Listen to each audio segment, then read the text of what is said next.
उसके बाद बात करते हैं कन्या बहन ऋण का दोष। जी, ये क्या होता है? कन्या बहन ऋण का दोष होता है जब किसी जातक की जन्म कुंडली में चंद्रमा तीसरे घर में बैठ जाए तो कन्या बहन ऋण का दोष बनता है। किसी की लड़की की हत्या करना, बहन का ख्याल ना रखना, किसी लड़की को धोखा देना या अपनी बहन के सुख दुख का ख्याल ना रखना, तो कन्या बहन ऋण का दोष बनता है।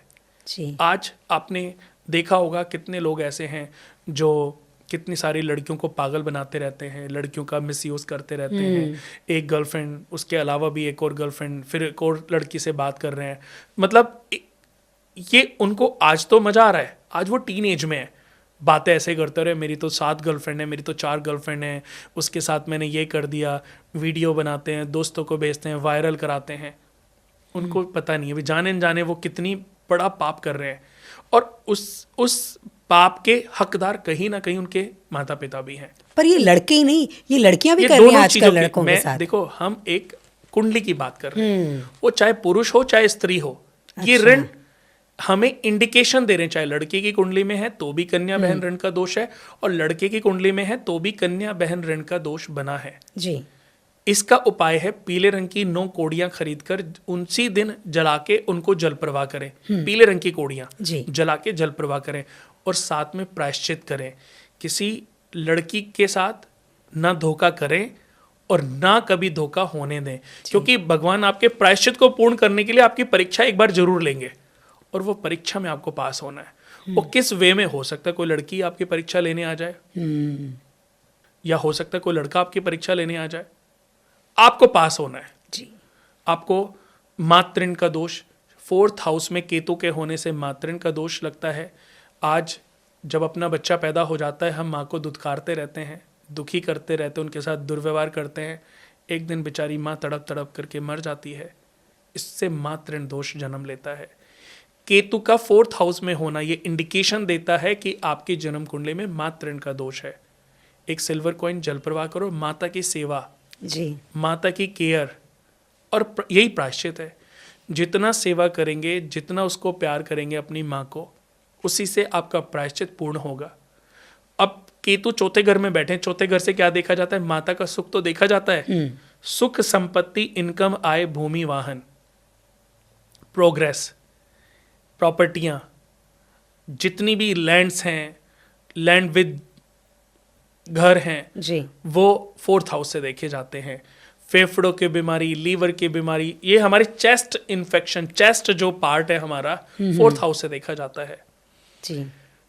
लगन से हमारा व्यक्तित्व देखा जाता है, लगन से हमारी पर्सनैलिटी देखी जाती है, हमारी ऑरा देखी जाती है। कई बार कहते हैं यार इस आदमी से कितनी पॉजिटिविटी फील हो रही है जी। और इस आदमी से कितनी नेगेटिविटी फील हो रही है, ये हमारे प्रथम हाउस से देखी जाती है। प्रथम हाउस जिसके कारक ग्रह सूर्य को माना गया है।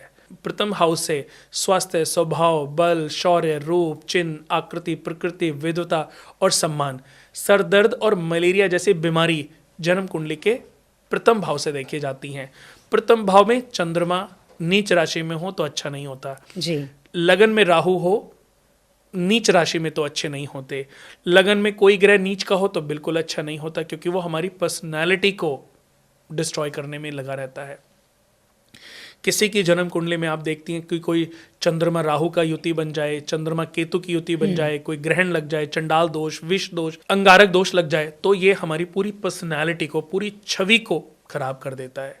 ऐसे लोगों के साथ जीवन में कैसे क्या होता है कि लोग आपकी छवि को बिगाड़ने में लगे रहते हैं। आप अच्छा करते रहिए, उसका फल आपको रिटर्न खराब मिलता है। जिसका भी बुध और शुक्र प्रथम भाव में बैठ जाए या 8वें घर में बैठ जाए, इसको पारिवारिक ऋण दोष कहते हैं। प्रथम हाउस में और 8th हाउस में बुध और शुक्र नहीं होने चाहिए, यानी कि पारिवारिक ऋण दोष आपकी कुंडली में लगा है। कुछ पैसे की दवाइयां खरीद के किसी चैरिटेबल ट्रस्ट को डोनेट करें और अपने भाई से प्यार करें, अपने बच्चों से प्यार करें, क्योंकि ऐसे व्यक्ति के जीवन में क्या होगा, भाई से मनमुटाव रहेगा और उसको अपने पारिवारिक सदस्यों से अलग होना पड़ेगा, अपनी बेटी से, अपने बेटे से या अपने परिवार से। ऋण दोष की वजह से हमें कौन कौन सी बीमारियां हो सकती हैं? ऋण दोषों की वजह से देखो, ये ऋण तो पहले इंडिकेट करते हैं कि आपको मेहनत करने के बाद भी फल क्यों नहीं मिल रहा है।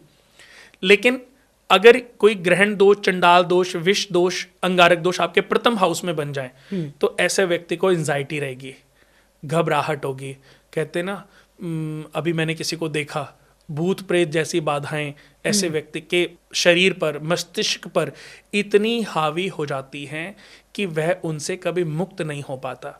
आपने देखा होगा, जागरण होते हैं, जी। माता की चौकियां होती हैं, उसमें कुछ लोग ऐसे होते हैं, कुछ औरतें आके बैठ जाती हैं और वो कहते हैं कि इन पे माता जी थोड़ी देर में वो सर हिलने लगता हाँ जी। है और कुछ लोग कहते हैं इन पे माता जी आ गई। माता जी सच में इतनी फ्री है? हाँ। मेरा कहने का तात्पर्य है कि कितने एक समय पर 25,000 जगहों पे जागरण चल रहे हैं, क्या वो 25,000 जगह जाएंगी? नहीं। और ये हर दूसरी जगह पर मैंने देखा एक समय पे तो ये आम सी बात हो गई थी। इस पे भी मैंने स्टडी किया, तो जैसे उनकी जो लोग ऐसे होते थे, मैंने ऐसे कई लोगों की जन्म डिटेल्स ली, बर्थ डिटेल्स ली, उन पे स्टडी की, तो ऐसे लोग मन से वीक होते हैं। उनके प्रथम भाव में मैंने पाया कि चंद्रमा नीच का बैठा और साथ में राहु भी है, शनि की दृष्टि हो गई। तो ये लोग इतने वीक होते हैं कि जरा सी भी पॉजिटिविटी जगह पर ये चले जाएंगे ना, ये भ्रमित हो जाएंगे, ये पूरी बॉडी इनकी शिवर करने लगेगी, इनको एंजाइटी हो जाएगी और ये ऐसी हरकतें करेंगे जो कि सबसे भिन्न होगी। फिर कुछ समय बाद इनको आदत पड़ जाती है क्योंकि ये उससे निकल ही नहीं पा रहे हैं। ये आप देखोगे जितनी छोटी जगह पर, छोटे टाउन्स में ज़्यादा होता है। हालांकि बड़े टाउन्स में अब लोग क्या करते हैं, पानी डाल देते हैं, कुछ ऐसे कुछ समझदार लोग हैं ना कि ये सब ड्रामा है, या कोई भी ऐसे हुआ कि लेकिन छोटी जगहों पे कई बार, और छोटी क्या, कई बार बहुत सी जगहों पे ऐसे होता है कि देखो, उन्हें लगता है भूत प्रेत सा आ ये गए जो हैं। भूत प्रेत, मैं ये नहीं कहूंगा कि भूत प्रेत होते नहीं है। देखो, दिन है तो रात भी है। हाँ जी। दिन का मैं तो इसीलिए है क्योंकि रात भी है, तो आत्माएं तो होती हैं, अच्छी आत्माएं भी हैं, बुरी आत्माएं भी हैं। तो ऐसी आत्माएं, ऐसा नहीं कि हमारे शरीर के ऊपर अगर इसको विश्वास अगर आपको ना हो तो आप कभी एक बार मेहंदीपुर बालाजी जाइए, आपको समझ जाएगा कि ये चीज़ें होती भी हैं और काम भी करती हैं। लेकिन अन्नू जी, हर व्यक्ति के अंदर भी एक आत्मा है, हमारे अंदर भी एक आत्मा है, और हमारी आत्मा वो जीवित आत्मा है। तो करोड़ों मृतक आत्माओं का मुकाबला करने के लिए वो तैयार है। कितनी आत्माएं, कितनी जगहों पर हम जाते होंगे जहां बहुत सारे भूत प्रेत, तंत्र मंत्र लोगों ने कर रखे होंगे, लेकिन हमारा कुछ नहीं बिगड़ पाता। क्यों नहीं बिगड़ पाता? क्योंकि हम अंदरूनी बहुत स्ट्रांग हैं।